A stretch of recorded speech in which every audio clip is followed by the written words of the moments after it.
Hello students, now we discuss here the topic respiratory surface. Students, a particular surface of animals through which exchange of gases takes place is called respiratory surface. Animals के अंदर एक particular surface होती है जिसके through gases का exchange होता है respiration के लिए, that is called the respiratory surface. Students, here some characteristics of the respiratory surface कि एक रेस्पिरेटरी सरफेस में क्या क्या करेक्टरिस्टिक्स या क्या क्या प्रॉपर्टीज़ होती हैं. स्टूडेंट्स, पहला प्रॉपर्टी जो है या करेक्टरिस्टिक्स जो है, it should have large surface area to get enough oxygen. Respiratory surface का लार्ज सरफेस एरिया होना चाहिए जिससे कि वो ऑक्सीजन ज़्यादा से ज़्यादा गेट कर सके या प्राप्त कर सके. It should B thin for easy diffusion of gases, और ये थिन होनी चाहिए जिससे कि डिफ्यूजन ऑफ गैसेस आसानी से हो सके. थर्ड है, इट शुड बी मॉइस्ट, और इसे स्टूडेंट्स मॉइस्ट होना चाहिए, नमी होनी चाहिए. It should be permeable to respiratory gases, और स्टूडेंट्स इसे परमेबल होना चाहिए जिसके थ्रू गैसेस के मालिक्यूल्स आ जा सके. It should be inside the body, ये बॉडी के अंदर होनी चाहिए जिससे कि जो बाहर किसी तरीके के पोल्यूशन से अफेक्टेड ना हो. It should B richly supplied with blood capillaries, और इसमें इसकी सरफेस पे ब्लड कैपिलरीज की सप्लाई होनी चाहिए जिसके अंदर ब्लड जो है वो ऑक्सीजन को कैरी कर सके और कार्बन डाइऑक्साइड को रिलीज कर सके. तो students, these are the characteristics of the respiratory surface. Now we discuss here exchange of gases in unicellular and simple multicellular animals. यहाँ पे हम केवल उन एनिमल्स की बात करेंगे जो सिंपल मल्टीसेलुलर है या यूनिसेलुलर, उनके अंदर गैसेस का कैसे एक्सचेंज होता है वी डिस्कस हियर. सबसे पहले हम अमीबा जैसे यूनिसेलुलर एनिमल्स के बारे में बात करते हैं. अमीबा एक यूनिसेलुलर एनिमल है जो वाटर में रहता है. वो कैसे रिस्पिरेशन करता है या कैसे गैसेस का एक्सचेंज करता है, आइए देखते हैं. वाटर में स्टूडेंट्स आपको पता होना चाहिए ऑक्सीजन डिजॉल्व फॉर्म में होती है. ऑक्सीजन जो है इस अमीबा के अंदर डिफ्यूजन प्रोसेस के थ्रू आती है, और कार्बन डाइऑक्साइड जो है वो डिफ्यूजन प्रोसेस के थ्रू अमीबा के साइटोप्लाज्म से और ये वाटर में आ जाती है. तो स्टूडेंट्स, डिफ्यूजन प्रोसेस यहाँ पे जो है हेल्प करता है गैसेस के एक्सचेंज में. तो lower animals like amoeba, paramecium, sponge, coelenterate exchange gas through body surface by the process of diffusion. तो स्टूडेंट्स, जो लोअर एनिमल्स हैं जैसे अमीबा, पैरामीशियम, स्पंज, सीलेंट्रेट, ये सभी अपनी बॉडी सरफेस के थ्रू डिफ्यूजन प्रोसेस के द्वारा गैसेस का एक्सचेंज करते हैं. Question here, what is diffusion. Diffusion student क्या होता है? The movement of molecules from higher concentration to the lower concentration is called diffusion.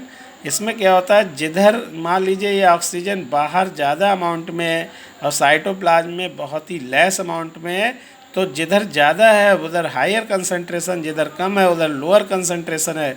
तो ऑक्सीजन हमेशा हायर कंसंट्रेशन से लोअर कंसंट्रेशन की तरफ मूव करेगी.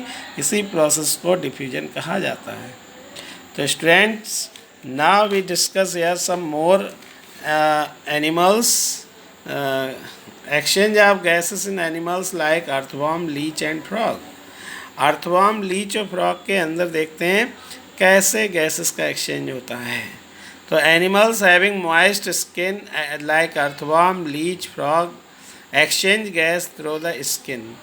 कुछ एनिमल्स जिनकी मॉइस्ट स्किन होती है तो उनमें गैसेस का एक्सचेंज मॉइस्ट स्किन के थ्रू होता है, और this respiration is called cutaneous respiration.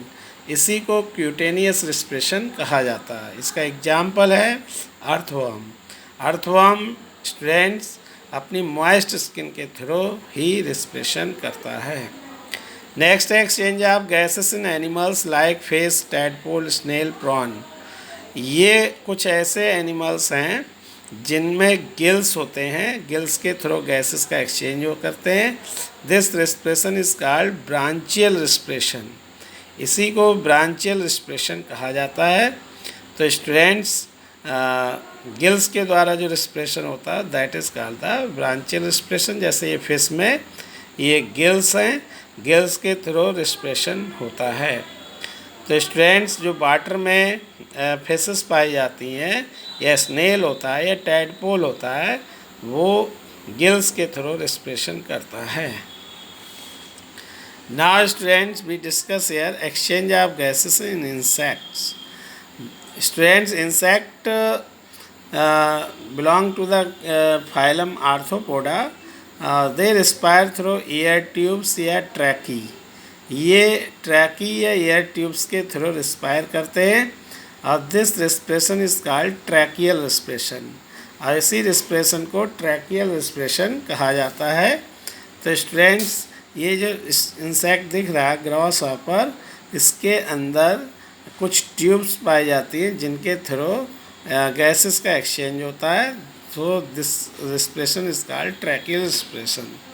Now next है exchange of gases in animals like frog, lizard and birds and mammals. Frog है, लिजर्ड है, बर्ड्स हैं, मैमल्स हैं, इनमें गैसेस का एक्सचेंज या रिस्पिरेशन लंग्स के थ्रू होता है। इसलिए इस रिस्पिरेशन को पल्मोनरी रिस्पिरेशन कहा जाता है।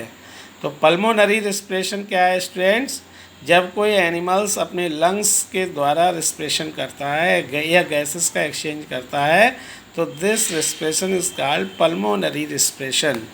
स्टूडेंट जैसे ये फ्रॉग है, जब ये लैंड पे रहता है, ज़मीन पे रहता है, तब ये अपने लंग्स का यूज़ करता है। लेकिन जैसे ही वाटर में जाता है तुरंत अपनी मॉइस्ट स्किन का यूज़ करता है और वहाँ पर गैसेस का एक्सचेंज कर लेता है। इसीलिए ये फ्रॉग एम्फीबियन एनिमल कहलाता है क्योंकि ये वाटर और लैंड दोनों जगह रह सकता है। तो स्टूडेंट्स इसके अंदर लंग्स भी होते हैं जिसके थ्रू वो रिस्पिरेशन कर सकता है, इसलिए पल्मोनरी रिस्पिरेशन इस फ्रॉग के अंदर होता है। We are the human being also have the lungs. तो लंग्स के थ्रू ही हम रिस्पिरेशन करते हैं और हम लोग वाटर में रिस्पायर नहीं कर सकते कि because we have no gills, no moist skin. तो we can not survive in water because we have no such facility like moist skin या gills. So students, in this way you can understand